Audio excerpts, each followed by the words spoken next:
Hey, so I'm here. You're welcome. Okay. Um, Mr. Robinson here. It's a work day. See the shirt. All right. Listen, I understand you guys. A lot's going on with this coronavirus, so I'm trying to make things as close to as being in class as I can. All right. So I'm going to commit to having the inaugural Mr. Robinson American History 2 lecture series. Okay, so you guys are the first class to be a part of this. You're welcome. There are a few things. I sent you guys an email here of all the stuff that you're going to do this week. I'll send you an email every week that we continue doing this, as well as I'll post these videos here to help you. All right, make sure you're grasping the knowledge. All right, that you're picking up what I'm putting down, so to speak. All right, before I get into it, first thing I want to do here is remember I came to school, or I come to school to do two things. All right, to chew gum and to teach American history. All right. So with that,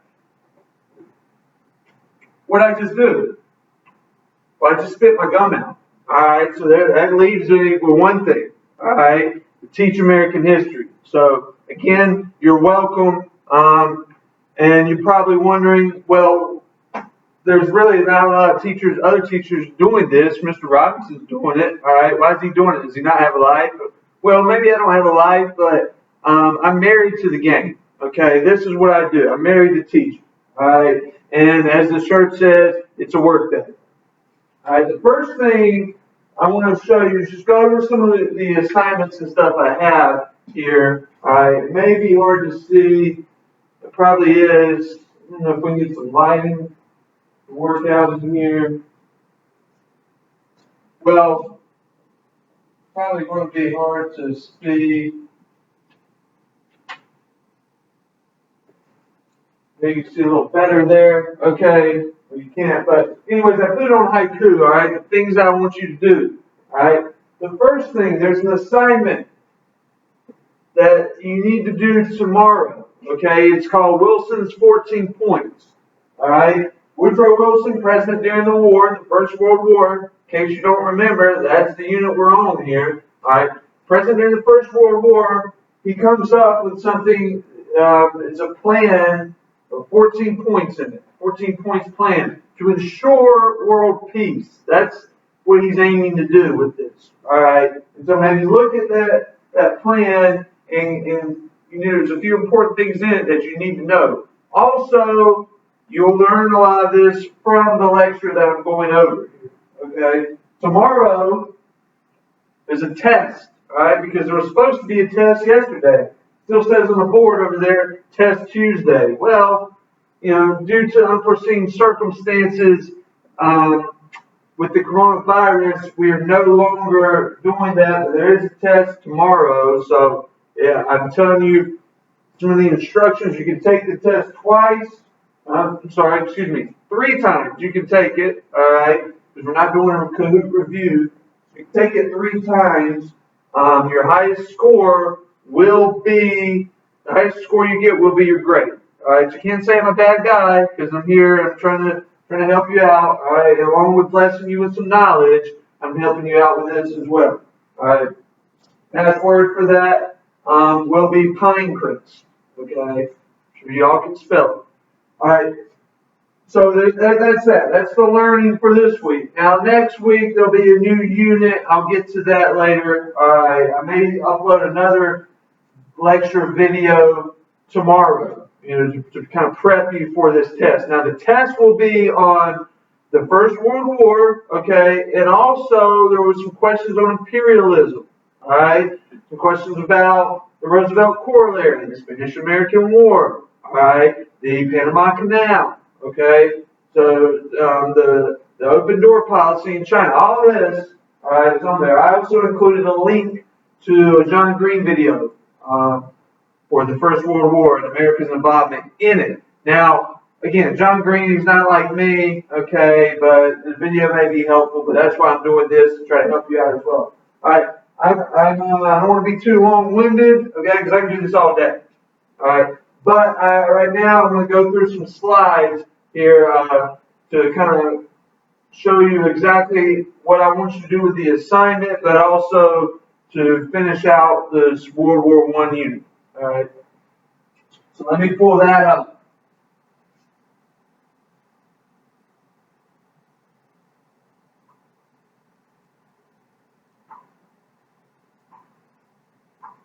All right, well, I was going to show you a video, the World Wars video we've been watching, but I'm not going to at this point.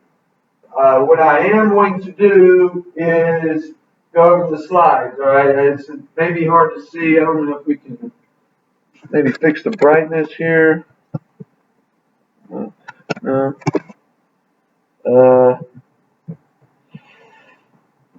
Yeah, I don't know if it's going to work. Okay. The brightness.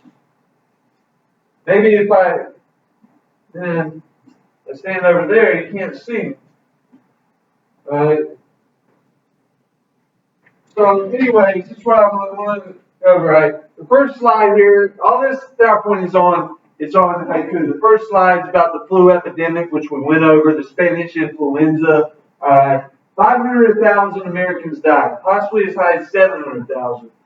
Worldwide, 30 million people. Okay, so this is a far larger crisis as far as people dying in the First World War. I was going to have you guys do an assignment about the kind of comparing the Spanish influenza to the coronavirus, but at this point, there's no real comparison. Okay, 30 million people died because of that.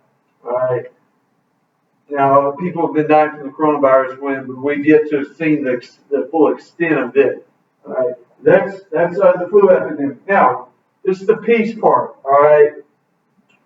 I'm going to get to, if you remember, those 4 causes, okay, that started the war. We use the acronym MAIN, all right, M, militarism, all right, A, alliances, I, imperialism, N, nationalism, all right. Wilson, Woodrow Wilson, smart guy, okay, president of Princeton University, all right, also, he's related to me, okay, in my ancestry, and he's in there, so, it says, he's probably pretty smart. Well, he comes up with 14 points. So again, ensure an everlasting peace, all right? But the thing is, America is not going to agree to all these points.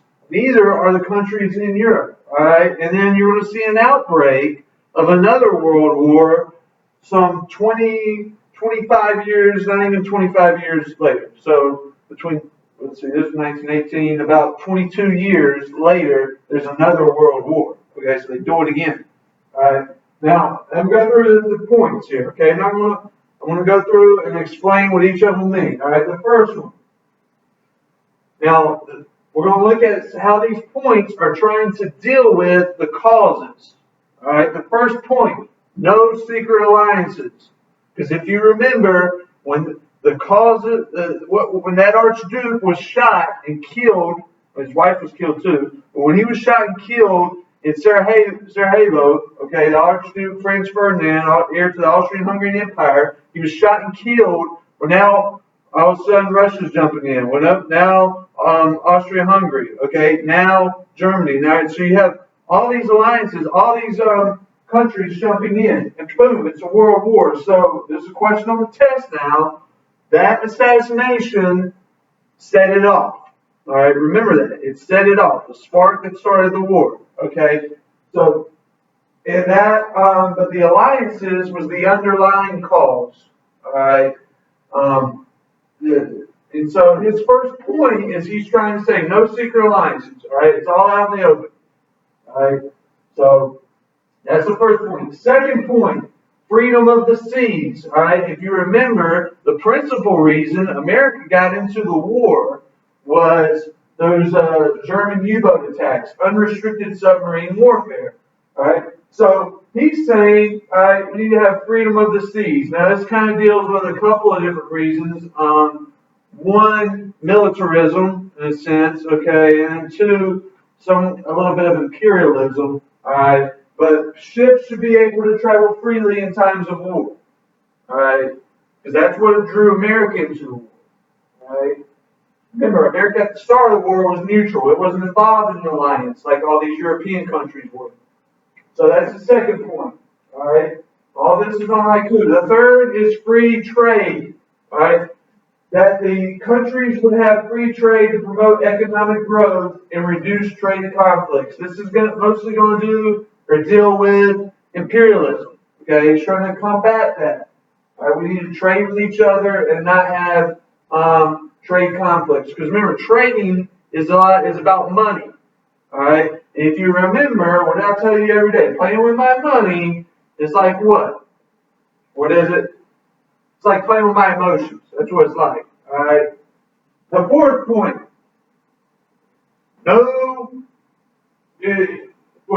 It's reducing the stockpiles of weapons. So no military buildup. All right. This is dealing straight up with militarism. That cause.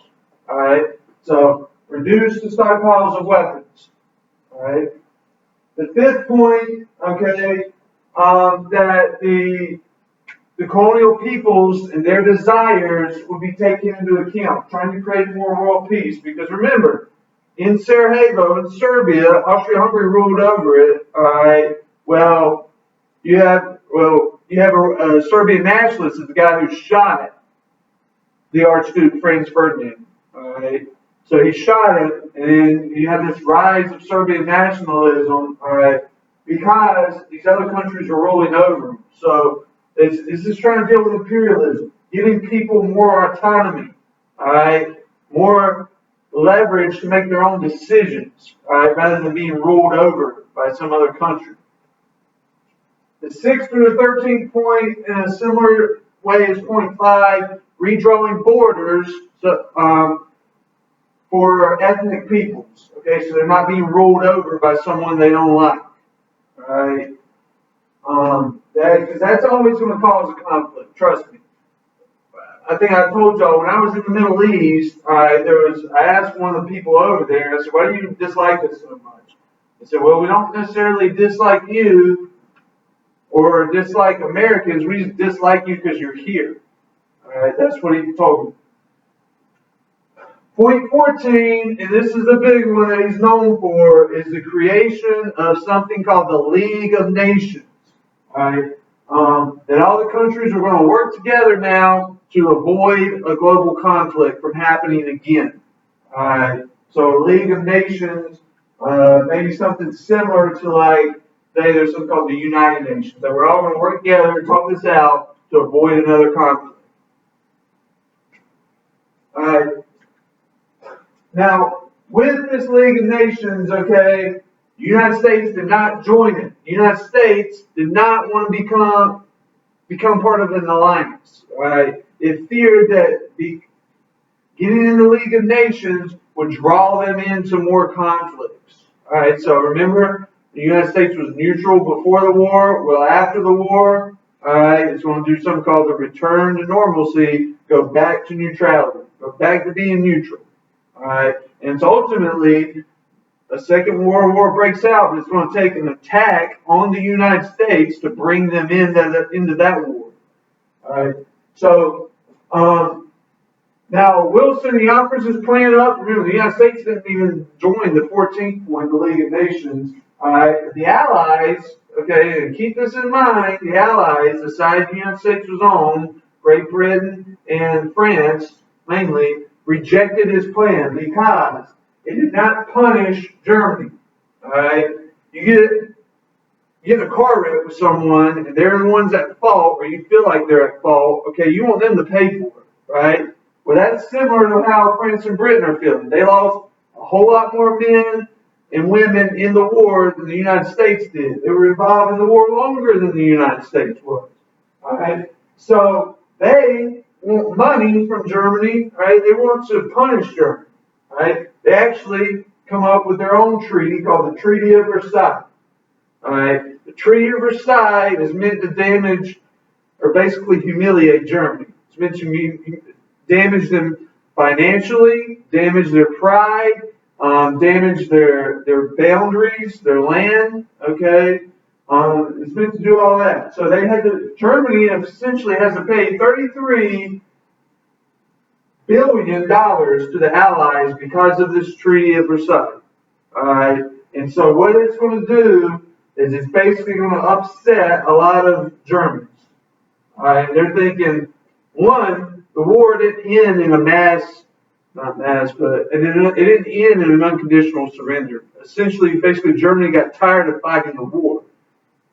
All right, so they kind of said, all right, we're tired. We're going to have a ceasefire. All right, we're not just going to totally surrender. They had a ceasefire. They work out this treaty. All right, in the treaty, it contains a war guilt clause, basically forcing Germany to admit sole responsibility for starting the war. All right. And again, they didn't even feel like they lost the war. Okay, it's almost like if you watch boxing and you have two heavyweight fighters, and I mentioned the Fury Wilder fight, the first fight. Okay, Fury, he didn't really lose. All right, he got knocked down. He didn't lose, but he wanted to come back stronger for the second fight. If you play a game against someone and maybe they just beat you just by a little bit, all right, but you want to want a rematch. Okay, so Germany essentially they're going to want a rematch here. Okay, I mean it's not that simple, but they want to build their military back up. Okay, they're very prideful people. They didn't feel like they lost, so they're going to come back. All right, so this Treaty of Versailles it damages Germany. It damages its financial industry, its economy. Okay, it damages its military. All right, and then it shrinks its land size. So basically, they want to come back. All right. The legacy of the war. All right, this is the legacy. One, and I've been over for about 3 minutes there. The Treaty of Versailles didn't solve anything. All right, so essentially, basically, it's a cause of World War II. All right, because one, it humiliated Germany. It's putting all these things on them. All right, puts them in a depression by making them pay this money, and so they want to come back. All right. Now in America, because this is American history, right? So maybe if you get tested on the final exam, these are the two most important ones that you need to know. It accelerated change the war did for two groups: women and African Americans. All right, women, studied this, were able to get a constitutional amendment passed giving them the right to vote. All right, so because Wilson realized their contribution to the war effort, and then so he starts supporting this amendment, and then this amendment gets pushed through, and now they have the right to vote. All right, African Americans. I talked about the Great Migration. All right, this movement of African Americans, mass migration of African Americans from the South to the North. All right, to get jobs in factories. Okay, so it accelerated change for them. Now, not until the 60s, when we study the civil rights era, is bigger things really going to come forward for African Americans. But it did accelerate some change for them. And if you remember, the leaders of that movement were W.B. Du Bois from the NAACP and the Niagara movement, and then as well as Booker T. Washington. All right.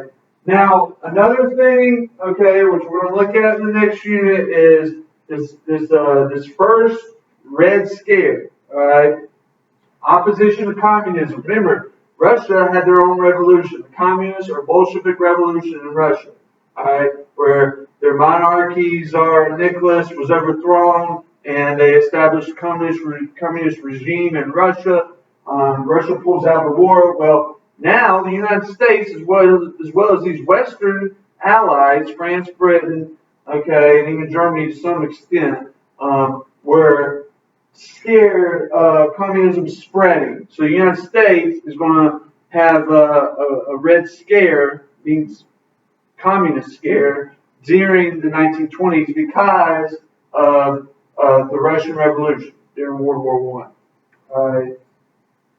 So that is it. Alright, I may come back tomorrow and post another video here to try to help you guys out. Hopefully you learned some things from my lecture piece. Tomorrow I may come and maybe prep with you before you guys take the test on the unit. Okay?